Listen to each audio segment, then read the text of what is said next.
같이 읽겠습니다. 마태복음 26장 1절부터 16절까지고요. 1절과 2절 두 구절만 같이 읽겠습니다. 같이 읽습니다. 시작. 예수께서 이 말씀을 다 마치시고 제자들에게 이르시되 너희가 아는 바와 같이 이틀이 지나면 유월절이라 인자가 십자가에 못 박히기 위하여 팔리리라 하시더라. 아멘. 네, 이제 마태복음 26장은 예수님께서 십자가에 달리기 위해서 체포되시는 장면을 다루고 있습니다. 요일로는 목요일입니다. 오늘 1절은 이 말씀을 다 마치셨다, 그리고 제자들에게 말씀하신다 라고 하시는데, 이것은 24장 3절부터 시작할 때 예수께서 감람산에 올라 앉으시니 제자들이 나와왔다 라고 시작되는 예수님의 5번째 설교였고, 예수님의 생전 마지막 설교를 가리키는 것입니다. 예수님은 이 마지막 설교를 통해서 마지막 날의 징조, 그리고 하나님 나라는 어떤 것인가를 말씀하셨죠. 그것이 24장과 25장의 내용이었습니다. 예수님의 마지막 설교를 마치시고 오늘 2절에 이틀이 지나면 유월절이고 예수님이 십자가에 못 박힐 것을 말씀하십니다. 예수님이 십자가에 못 박히심은 우리가 잘 아는 대로 가룟 유다의 배신과 그리고 예수님을 죽이기로 작정한 유대 지도자들의 계획으로 그렇게 된 것이지만, 그것뿐만 아니라 하나님이 세상을 이처럼 사랑하사 독생자를 주시고 그 죽음으로 말미암아 예수님을 믿는 자는 한 사람도 멸망치 않고 영생을 얻게 하기 위한 하나님의 구원 계획에 의한 것이라는 것을 알아야 합니다. 성자 예수님은 그 성부 하나님의 구원 계획에 기꺼이 순종하심으로 자신의 생명을 내어주신 것이죠. 특별히 오늘 2절은 이 일이 유월절에 일어날 것을 말씀하십니다. 예수님의 죽음은 출애굽 과정에서 있었던 유월절 사건이 실제로 일어난 사건입니다. 출애굽 당시 어린 양을 잡아 그 피로 문설주에 바른 것이 유월절의 기원이 되었는데, 유월절 어린 양의 피는 자기 백성의 죄를 사하시기 위해 대신 죽으신 어린 양 예수 그리스도를 나타내는 것이죠. 예수님은 이 하나님의 인류 구원 계획을 위해서 스스로 자발적으로 이 십자가를 담당하고 계신 것입니다. 단 한 차례의 망설임도 없이, 좌로나 우로나 치우침도 없이 고통의 십자가를 담당하고자 하셨던 것이죠. 예수님은 하나님의 뜻에 순종하기 위해서 자기 목숨을 내어주기로 결단하는 그 자리에서도 원수들은 자신들의 유익을 위해 예수님을 붙잡을 의논을 합니다. 3절에 대제사장들과 백성의 장로들이 가야바의 관정에서 4절 예수를 잡아 죽일 흉계를 꾸밉니다. 5절에 그런데 2일 후면 유월절 명절이니까 그 명절에 백성들 사이에 인기가 많은 예수님을 잡아 죽이면 밀란이 일어나니까 그 전에 처리하자 입을 맞춥니다. 예수님은 끊임없이 하나님의 뜻과 계획을 이루기 위해서 자신의 생명을 버리기까지 십자가를 향해 나아가는데, 악인들은 끊임없이 하나님을 대적하기 위해서 악한 일을 꾸미고 있는 것이죠. 사랑하는 성도 여러분, 저와 여러분은 어떻습니까? 무엇을 위해 힘을 쏟고 계십니까? 무엇을 위해 협력하고 계십니까?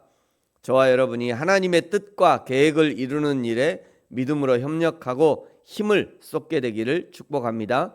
6절부터는요, 베다니 마리아의 향유 사건이 기록되어 있습니다. 베다니는 나병 환자들의 집단 거주지였습니다. 요한복음 12장에는요, 베다니 나병 환자 시몬이 나사로라고 알려주시는데, 그 나사로의 동생 마리아가 예수님의 머리에 향유를 부은 것입니다. 같은 사건을 요한복음 12장에서는 향유를 발에 붓고 머리털로 예수님의 발을 닦았다라고 나오는데요, 여자가 자기의 머리털로 어떤 행위를 하는 것은 최고 극진한 예우를 표하는 것이라고 합니다. 최근에 이재명 대통령이 아랍에미레이트를 방문했을 때 우리가 보면 깜짝 놀랄 만한 장면이 있었어요. 제가 보여드릴게요. 뉴스에서 보셨을 겁니다. 저 뒤에 여자들 보세요. 여자들.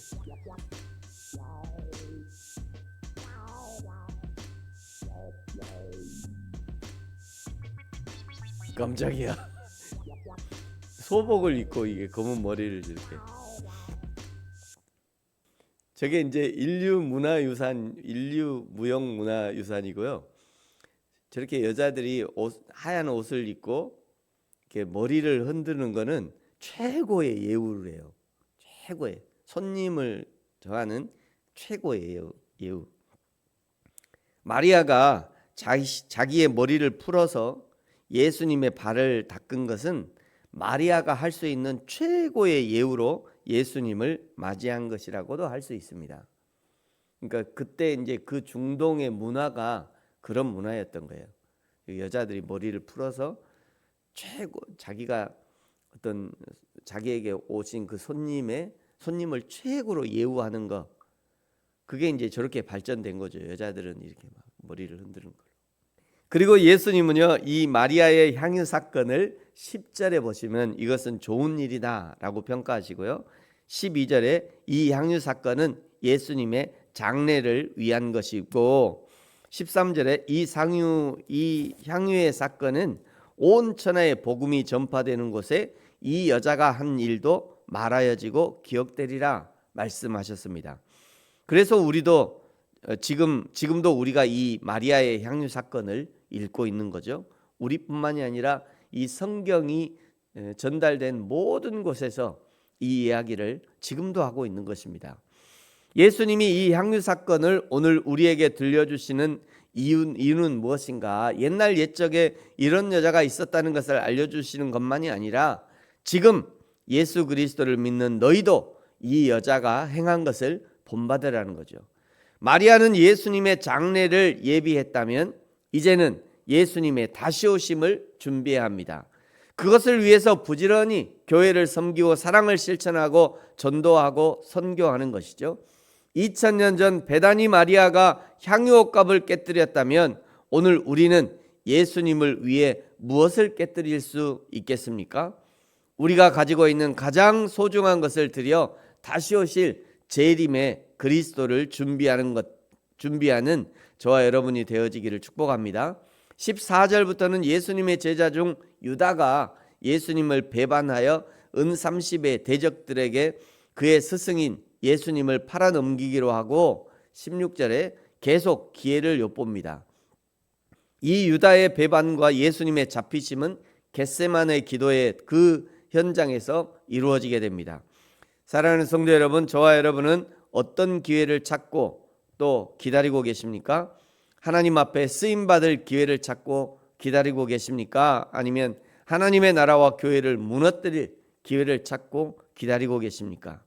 저와 여러분이 하나님의 나라를 확장하고 하나님의 나라와 하나님의 일꾼들을 세워가는 기회, 하나님의 교회를 세워가는 기회를 찾았다면 그 일에 헌신할 수 있는 저와 여러분이 되어지기를 예수님의 이름으로 축복합니다. 기도하겠습니다. 하나님 아버지 감사합니다. 우리에게 지금도 마리아의 향유 사건을 말씀해 주시는 것은 너희도 마리아를 본받아 예수님의 다시 오심을 준비하라는 하나님의 마음입니다. 우리가 당시에 마리아처럼 향유를 깨뜨리고 머리털로 닦을 수는 없지만 우리도 마리아처럼 자신의 가장 좋은 것, 몸과 마음으로 하나님의 영광을 위해 쓰임받을 수 있도록 축복하여 주옵소서. 내일 주일입니다. 예배하는 모든 성도들, 모든 교회들을 축복하시고 여호와 하나님을 기쁘시게 하는 믿음의 예배가 될 수 있도록 축복하여 주옵소서. 감사합니다. 예수님의 이름으로 기도합니다. 아멘. 하늘에 계신 우리 아버지, 아버지의 이름을 거룩하게 하시며 아버지의 나라가 오게 하시며 아버지의 뜻이 하늘에서와 같이 땅에서도 이루어지게 하소서. 오늘 우리에게 일용할 양식을 주시고 우리가 우리에게 잘못한 사람을 용서하여 준 것 같이 우리 죄를 용서하여 주시고 우리를 시험에 빠지지 않게 하시고 악에서 구하소서. 나라와 권능과 영광이 영원히 아버지의 것입니다. 아멘.